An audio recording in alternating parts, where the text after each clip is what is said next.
And yeah, I kind of thought these were going to be a little cheesy or campy, and they are. They're camp, for sure. It's the 70s. But they're also really quite beautiful in their own way. Hi, this is Ina from Taproot Tarot, and today I have a really weird deck to show you. I was shown a couple of unusual decks on eBay one day. My algorithm just fed me some interesting Marseille-style decks or inspired decks that two of which I'd never seen before. One of which had been on my radar for quite some time, and that is the Tarot Renan, which I've shown you and did a follow-up for. One of the other ones is this. It's the Rigel Tarot, and it's so strange, in my opinion anyway. It's from 1975, and the ones that are in good shape are pretty pricey. So at first I saw it and I was like, ooh, that's so cool. And especially I saw the strength card and thought, that is a really lovely strength card. I'd really like that deck. But then I saw the prices they were going for and I was like, oh no, I will not be getting that. But then I did a little bit more searching and I found a random damaged copy from a bookstore in Derbyshire, England, for £20. So, and then the shipping wasn't even that terrible. So I went ahead and got this. It's missing a couple of information cards and it has a damaged box. Some of the cards look like maybe someone tried to finish them or put some kind of a coating over them. So it's not a perfect copy, but gosh, I wouldn't have ordered it at the prices of the nicer copies. And you know, it's just kind of a novelty because it's so unusual. And I'll insert an image of the deck in good shape here. And I'll let you see this. It's got some cool 1975 lettering, authentic and original colors, and it's by Rigel Press. And I've been very careful with this box.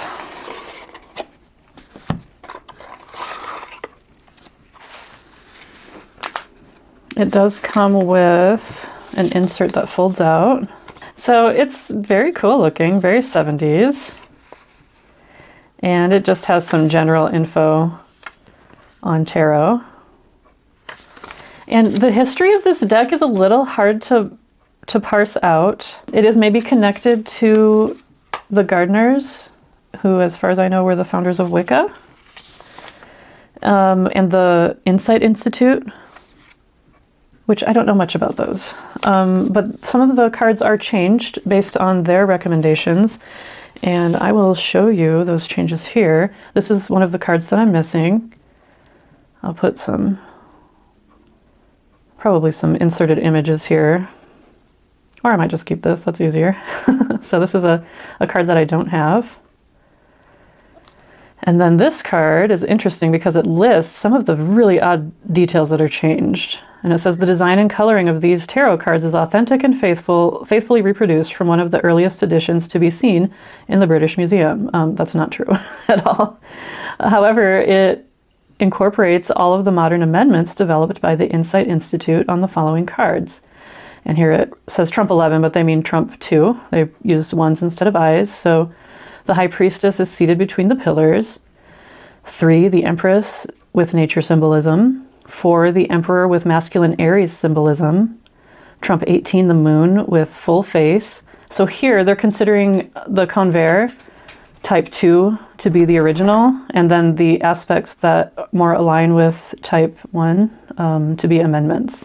So the Moon with the full face being one of those, the Devil with a second face being the other, and then another one that is not historical, the Sun card has the original design, but children embrace each other closely. So that is a card that did not come with the copy that I received, which lists some of those differences. And I'll try to point those out as we go through here. And these colors, you know, when I saw them pictured online, I wasn't so sure. They're so vibrant and bright, but they're really lovely in person. This cardstock is not finished at all, although I think somebody may have soaped these. So you'll see some of them have a more yellow finish, but otherwise this is just like an index card. Here's the back, which is also kind of lovely. And yeah, I've kind of thought these were going to be a little cheesy or campy, and they are. They're camp, for sure. It's the 70s. But they're also really quite beautiful in their own way.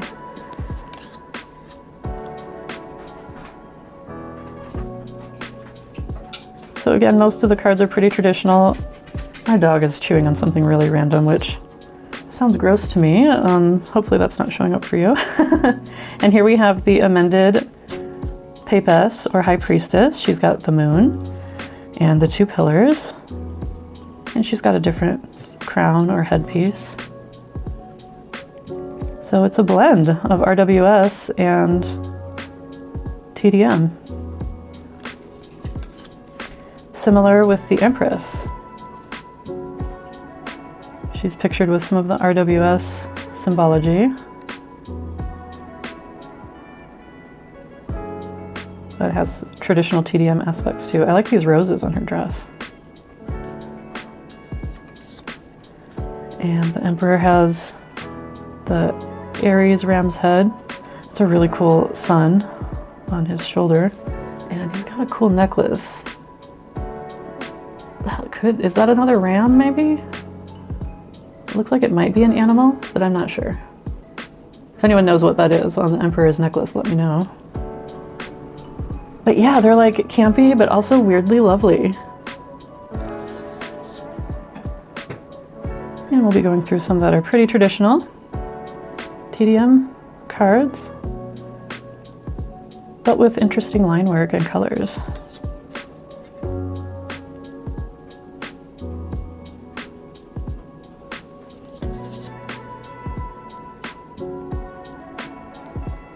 Super cute expressions in the horses.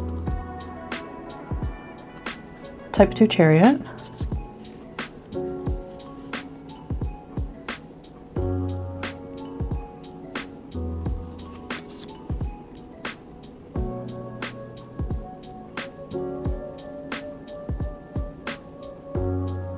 Normally I like more grit, should we say, or like texture and detail, and these are very primary and kind of blocky shapes, but they're in person, they're actually pretty appealing.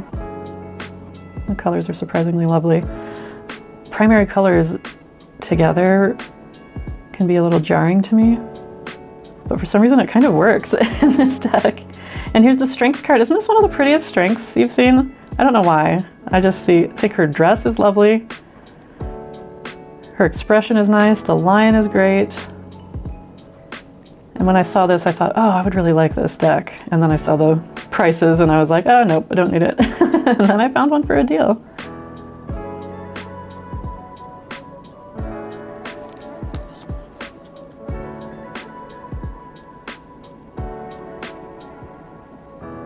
This is interesting. It's like he's got a little pin holding the knot together.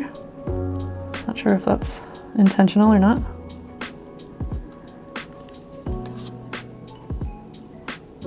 This is a great expression. That's deaf.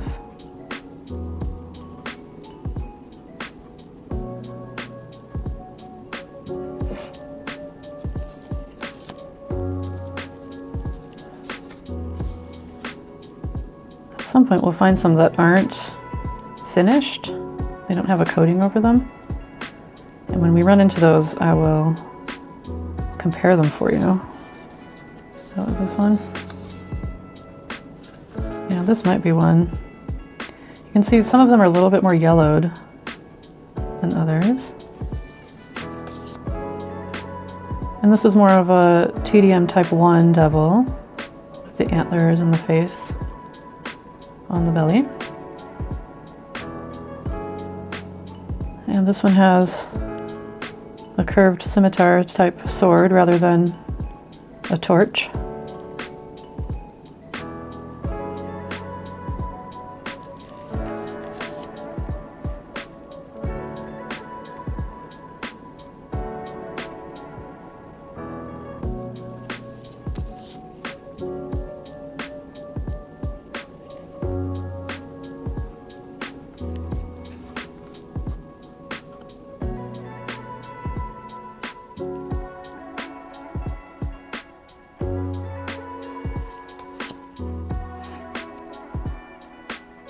full moon with rays, as in a type 1 TDM.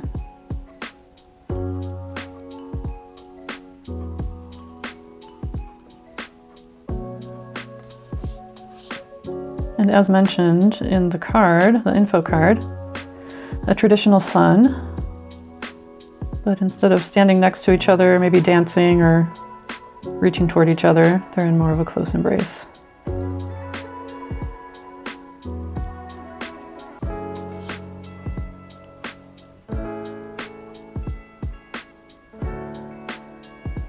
That's a really beautiful angel.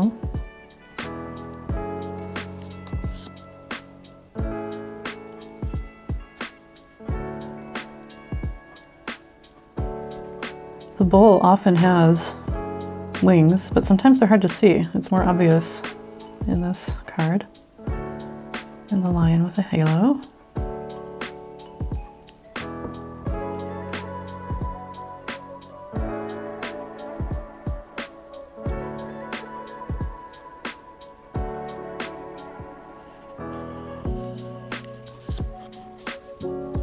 Okay, are you ready for things to get really weird? Because things are gonna get weird. And now we just randomly have these tiny little Italian cups, but with the arabesques included, and they don't look the correct size for each other at all. But they're kind of darling. I'm not complaining. Just something very different. Oh, and one thing before we continue that I forgot to mention, none of these are labeled, you may have noticed. All but the Fool are numbered, but no labels. So that's another interesting aspect of this deck.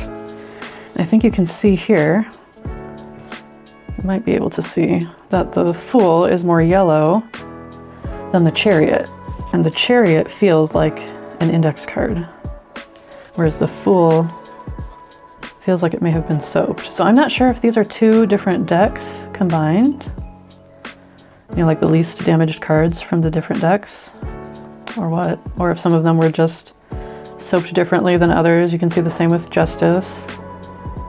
It's more yellow than the Chariot.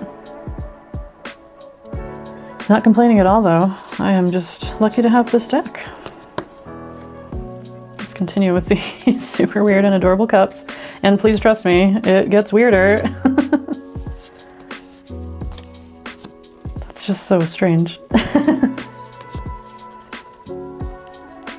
But cool, I like it. No labels or anything for the quartz.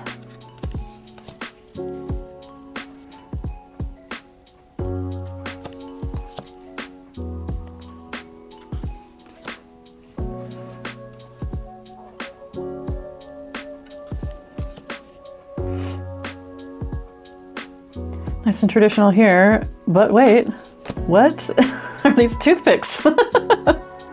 So these tiny little itty bitty swords, for what reason I don't know, but they are adorable and I love them. Super weird and random, like nothing I've seen before. They are numbered, but they're just tiny. What do you think? Do you like these? I just think they're different and they amuse me.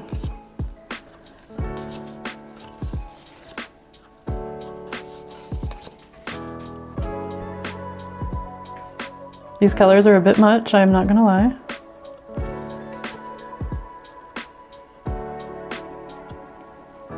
And interesting faces and nice details in this card.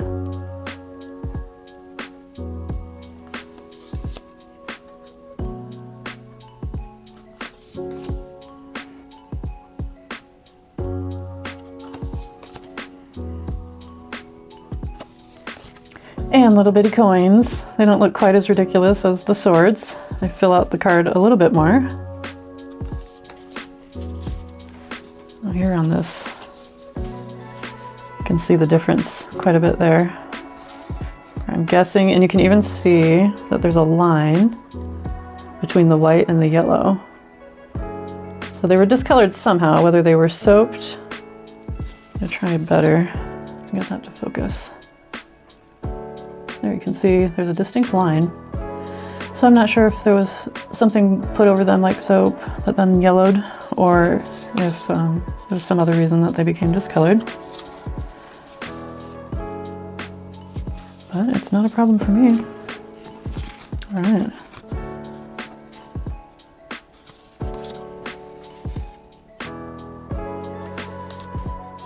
I like the coin suit. It just seems a little more proportionate than some of the others.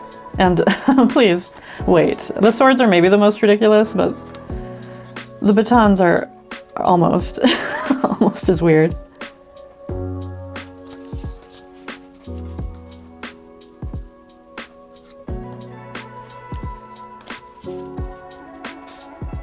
I do love the horses in this deck.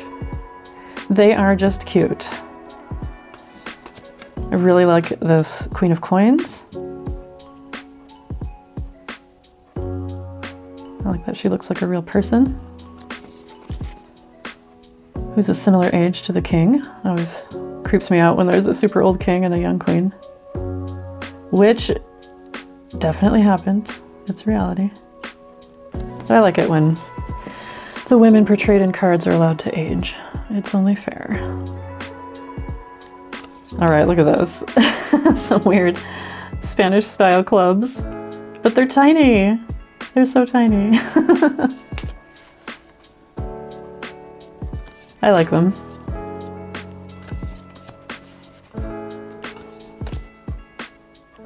So I don't know a lot about this deck. It's hard to find information. There is a deck considered to be the Insight Institute deck, but to me that one looks more like it's based on one of the Minchiadis. There is a deck that is considered to be the Richard Gardner deck, and it's different from this one. And it's hard to find information online about any of these, so I'm not really sure. It's kind of an oddity and a novelty, so I enjoy it. Love this. I think the horse in the Knight of Batons is usually my favorite. Get that expression.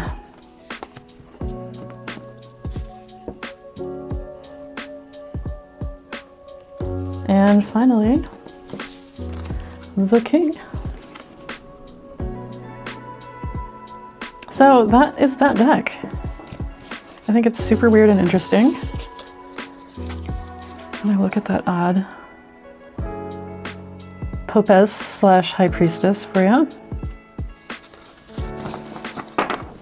So that is the Rigel Tarot by Rigel Press from 1975.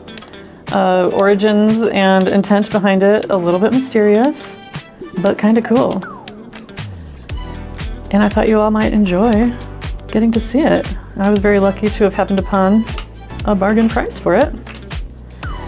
Although this is one that I will be very careful with and take good care of, since it is a bit damaged and a little bit delicate, but I do enjoy it. I have been hinting at a deep dive of a deck that I am still working on, and I keep saying I'm going to have it done this weekend or next weekend, and I keep not having it. But I just got a book today that is really going to inform that video, so now I'm really glad that I waited. So if you were wondering about a deep dive that I may have mentioned, I promise it is forthcoming, and thank you for your patience, and it's going to be worth it. Well, thank you so much for joining me. I sure appreciate your time, and I will talk to you next time.